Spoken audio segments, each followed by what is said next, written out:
Oh, hey, look at you. You're looking great. Your hair looks great. I love that shirt. Seems like things are going pretty well. Here's the thing. I want you to get what you want. That's what I want. I want you to get what you want with everything, but specifically when it comes to your money, your investments, your personal finance, your financial life. And here's the deal is I believe that you are absolutely worthy of that life, whatever that life is that you have in mind. I believe that you are even deserving of it. You're a human being walking around on the planet, walking around here on planet Earth. You don't need to worry about money. There are way, way better things for you to be focusing your attention and time on and energy on. But you're not entitled to it. This is something that you've got to get out there and get yourself. You've got to take it. You need to put yourself in position to receive it, all of these things. And I think that you already know that this is true. I think that you already probably know that it's true. But the thing is that financial success doesn't just happen. So, like I talk about with every one of these episodes, the idea is that there's never going to be anybody more interested in your financial success than you are, so you have to act accordingly. So, tough love. Bring you a little bit of tough love because that's what this is. I don't know you. Well, maybe I do. But many of you, I don't know, and maybe we'll never meet you, but I appreciate you and love you for who you are. Another human being on earth. And again, I want you to get whatever it is that you want. If you want to get filthy rich, I'm here for it. If you just want to stop worrying about money, I'm here for it. But this stuff doesn't happen automatically. It is not just going to happen on its own. And you don't have time. You do not have time. One of the biggest lies that we tell ourselves is that we've got plenty of time. So you kick the can down the road. You say, yeah, ugh, next week, next month, next quarter, next year. No, got to do it now. If you desire change, well, then something must change. Money is not waiting around for you to earn it, slash save it, slash invest it. But what money does have is time value. One of the big things there is that the longer you wait, the harder it becomes to realize a financial goal. Money doesn't wait, time is not waiting. So when you're procrastinating, you're making it really hard on yourself. There's this thing called compound interest, which you know what it is. It is that thing that magically occurs within an account like an IRA or a 401k. You put money in, it gains in value, and you are not taxed on those gains. So a larger sum of money grows larger and larger and larger without the friction of taxation, without money coming out of it in the form of taxes. So we need to put that to work for us. I believe that Einstein referred to that as the eighth wonder or the ninth or the seventh wonder of the world at some point in time. Whether that's real or not, it helps to drive it home. So there's so many people out there not enrolled in their 401k because they feel like you just can't afford to do it. And I am here to tell you this. You can't afford not to? Ooh, that's a good one. It's true. You can't afford to invest in your 401k, you can't afford not to, kind of a thing. But I bet if you go into the system or you talk to whoever's in charge of administering that 401k and you said, well, what difference would it make if I put in 1% or 2 or 3 or 4 or 5? What difference would that really make? And then you'll know and you'll be like, oh, that's actually not that big of a deal. So 1%, yeah, it's not going to get you to where it is that you want to go, but it's a start. And to begin, we must begin. So that's a good starting point. Even if it's just a little bit, Start small. Start now. The power of consistent contributions will begin to work in your favor. The compound interest, time value of money, will be more on your side than it is against you. We've probably all seen these slides or these memes or whatever that says that, investing at 25 versus 35, how big of a difference that 10 years makes. 25 over 45. Spoiler alert, it's a massive, massive difference.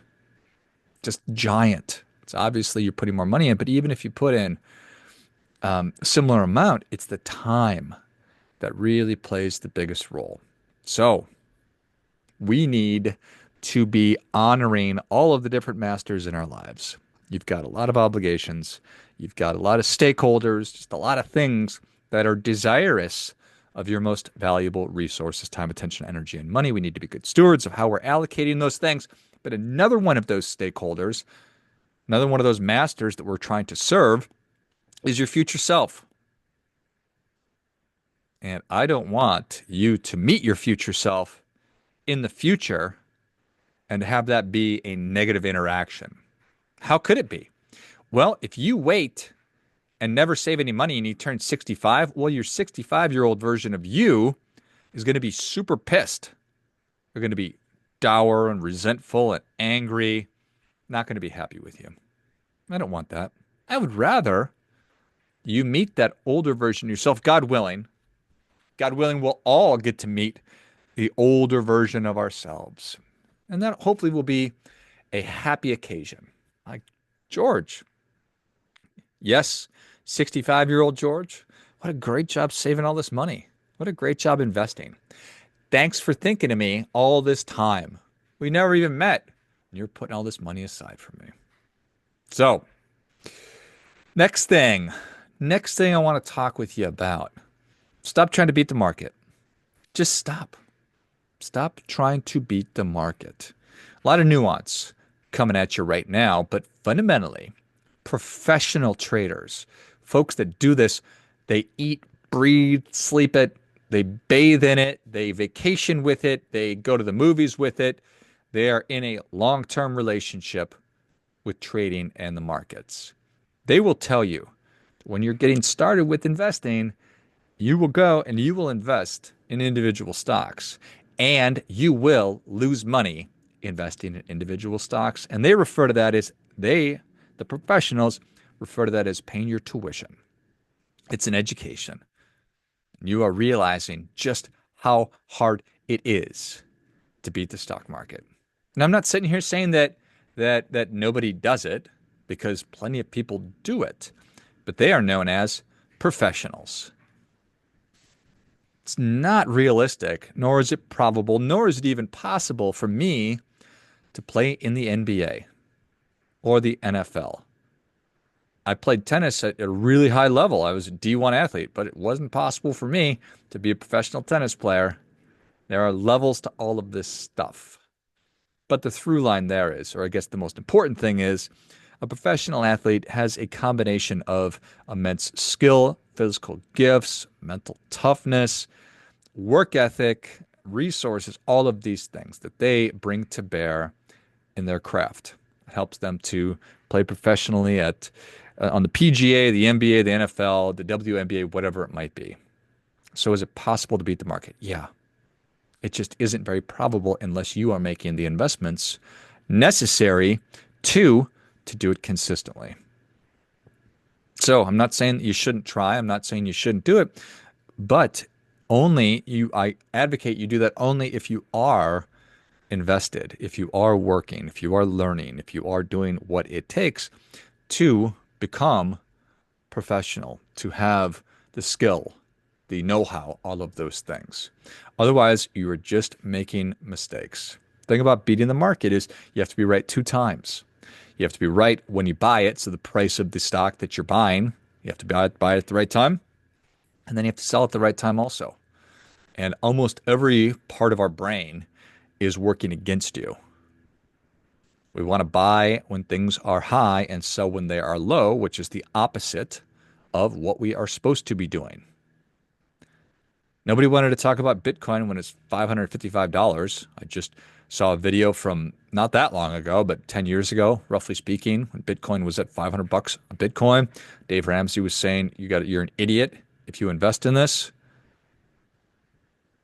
Well, there you go. It is a pretty tricky thing, but that's the time that you should have bought it, but nobody wanted to buy it. Now it's at $100,000 a Bitcoin and everybody wants to buy it. Go figure. It's a perfect example. Well, I don't know if it's perfect, but you get the idea. And then the potential for gain is not nearly as strong as the fear or the pain of loss. So when we lose, it hurts way more. And that's why we want to sell when things are low versus buy when they're high. We don't want to miss out all these things.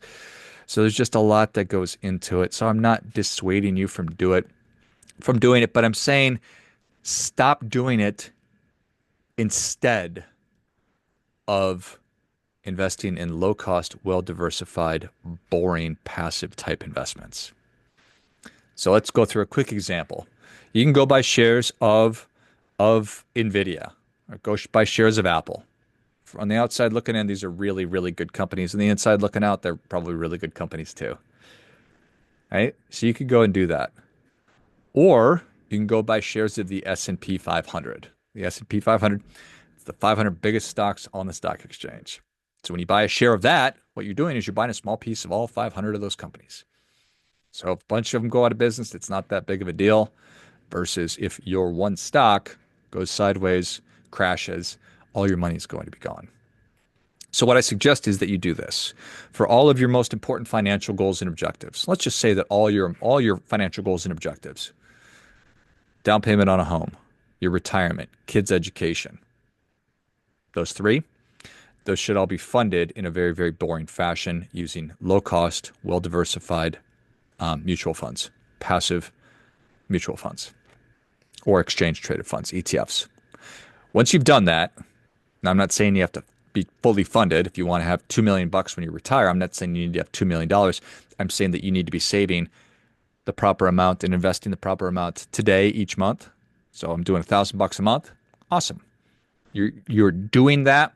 Now you have written yourself a permission slip to go ahead and start taking larger swings, also known as investing in individual stocks or Bitcoin, stuff like that. The problem is when we reverse those two, we put ourselves in a lot of jeopardy, giving yourself a lot of stress. You are setting yourself up for potential high returns, but also extraordinary losses. Have you ever heard of the company called Enron? Well, it's a great example of this. And the problem with Enron, particularly what made it really bad, is that all the employees within Enron were also, or at least a lot, were also invested in their company stock. And so when the company went out of business, not only did you lose all your money inside of your retirement plan, but you also lost your job. So it's one of those double whammies. And I don't want a single whammy, let alone a double whammy. So tough love. Maybe you don't like that. Don't care. It's the truth. Haven't paid your tuition. You will. Or you can rub my nose in it, rub my face in it. Tell me I'm wrong. Either way. All right, next. Budgeting reality check. Budgeting reality check. I don't like budgeting. I still don't like it. I never have. Talk a lot about this. One of my big problems with money was that I was operating from a place of scarcity and avoidance. And I've talked a lot about that, so I'm not going to go into it again, just that was something that happened. And I recognized it in my early 30s. And I went for the majority of my 20s not paying attention to money and certainly not budgeting. But fundamentally, you must have a budget. If the most successful individuals, families, organizations, and companies operate off budgets, which they do, then why would an individual or a household be any different? Can you be successful without a budget? Sure. Yeah. Plenty of people are flying blind and flying by the seat of their pants or operating and flying through the air using some other glib way to describe it. But your chances of becoming financially successful without it are very, very small. You can, but they're much higher when you actually create a plan, make a plan for your money. And that's what a budget is. A budget is simply a plan for your money. It's not about restricting your life. It's about being honest with yourself and where you are at. So understanding your fixed expenses, your variable expenses, and making plans and looking ahead and then looking back and to see, was I on budget? Am I off budget? What do I need to tweak? What do I need to change? So if you find yourself with a massive surplus every month and just money coming out of your ears and a very healthy money tree in your backyard, you're able to go pull money off all the time. Maybe you don't need it. But if you're not that, not even the opposite, if you find yourself where you're broke all the time, living paycheck to paycheck, you're in and out of credit card debt or drowning in credit card debt, it's probably because your spending is out of control. You have no idea. That's probably what's going on. So if that's the case, you got to face the music. And in this example, you got to face the numbers. You need to track every dollar coming in, every dollar going out. You need to create a realistic, functioning, practical budget that's both accounting for those fixed expenses as well as the variable and the irregular examples, or rather expenses. So it's got to work in the real world. And that's all part of the budgeting process is like Mike Tyson famously said, everybody's got a plan until they get punched in the face. Well, I don't know if your budget will survive its collision with reality, but that's why it's a process and not just a one-time thing. A budget is a living, breathing thing that you need to update on a monthly basis, maybe even a weekly basis as you're getting started. And once you get a handle on it, you get good at it, then you can switch to quarterly, or rather monthly, and then maybe even quarterly. But it's going to take you a little bit. It's going to help you get to what you want. It is an important tool in all of it. All right. Do our problems go away? Have you ever had a problem go away by ignoring it? Has that ever happened for you? Have you ever had a big problem and you just said, yeah, well, that'll work itself out, and it did? I doubt it. I doubt it. Got this strange rash on my arm, this strange discomfort. I'll just leave that alone and it'll probably take care of itself. Probably not. Probably not. Certainly it doesn't happen in relationships. These things just fester and they get bigger and bigger. And we human beings sure do like brushing stuff under the rug, working around it, not addressing that 500-pound gorilla in the room. But here's the thing about money and debt for sure is that debt not going to go away if you ignore it. You got to take this stuff head on. It's the only way to make progress. Denial will just make things worse. It'll just make things worse. We need to look at all of it. We need to have a full accounting of, and this is really a conversation about knowing what your net worth is. And you might have a negative net worth, but at least you know. Good old G.I. Joe, the catchphrase is knowing is half the battle. And they are not wrong about that. So we need to acknowledge the entire picture. We need to write down and keep spreadsheets or just keep written down somewhere all the debts, the interest rates, the annual percentage rates, and then make a plan for getting out. And a big part of that is budgeting. It's understanding your cash flow and reprioritizing and all these things. So how do you do it? How do you do it? I mean, what I know for sure is that just trying to juggle and move money around and just paying the minimum payment on a credit card it's not a happy place to be. It sucks. I spent a lot of my 20s doing that. So I speak from experience on this one for sure. Not a happy place. We have a free course called Get Out of Debt. I'm incredible at naming things that you can find. You can look in the show notes for it. It'll just help you put a plan together for getting out of credit card debt. All right, next. Talked about timing and how we don't have time. But there's never going to be a good reason. There's not a good reason to be putting this stuff off. And we can really rationalize and try to figure out, well, things are going to be easier for me once we get past this thing. Or once we get past the birthday or the wedding or the vacation, then we can start doing it. There's always going to be a reason to not do this. There's always going to be a reason to not save money. You've got holidays, you've got a big repair, you've got a vacation coming up. And if you're waiting for the perfect time, you're going to find yourself fully unprepared when it really matters.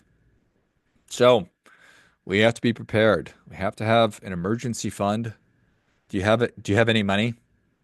Do you have any money saved? Most people don't. So, how do we start with this? Hmm.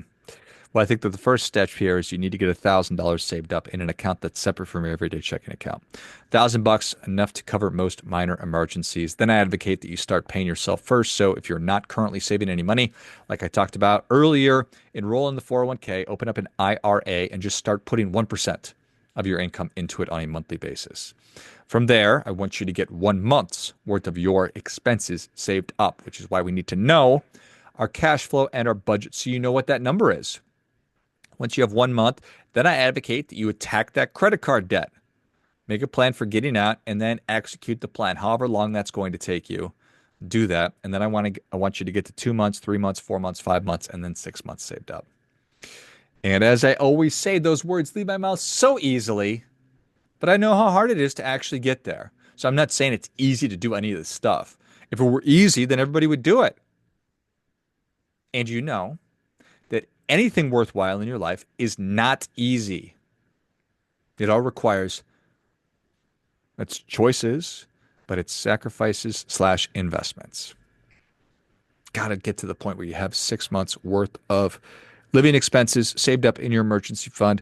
When you get to the point where you have that and you've been saving along the way, even if it's a small amount, you're going to get to a point a couple of years from now with a fully funded emergency fund, money in accounts that you've been saving and investing, and you're going to be credit card debt free. That is financial peace of mind. That is financial security. It's a really powerful thing. So there's never going to be a good plan for doing this. Brothers and sisters, tough love means confronting hard truths. We don't have unlimited time to get our finances in order. I don't have, obviously, unlimited money. I don't have unlimited energy. I don't have unlimited attention. We have to be focused and apply our most valuable resources to the things that matter the most. It's tough to beat the market. It's tough to beat the market. Make sure that you're positioned to become financially successful before you start taking big swings. Budgets are not wishful thinking. They need to be actually set up, and ignoring things is not a winning strategy. Never going to be a better time than now, brothers and sisters. So, you and I, are way more alike than we are different. And I want good things for you. I want you to get what you want, similar to how I want good things for my loved ones. But just as I don't want to be responsible for my kids when they're older, I don't want to be on the hook for you when you're older because you didn't save any money. I don't want my tax bill to go up because you acted like a dummy. So it's time to get to work on this stuff. The time is now. Execute. Make it happen. Remembering that there's never going to be anybody more interested in your financial success than you are. So act accordingly.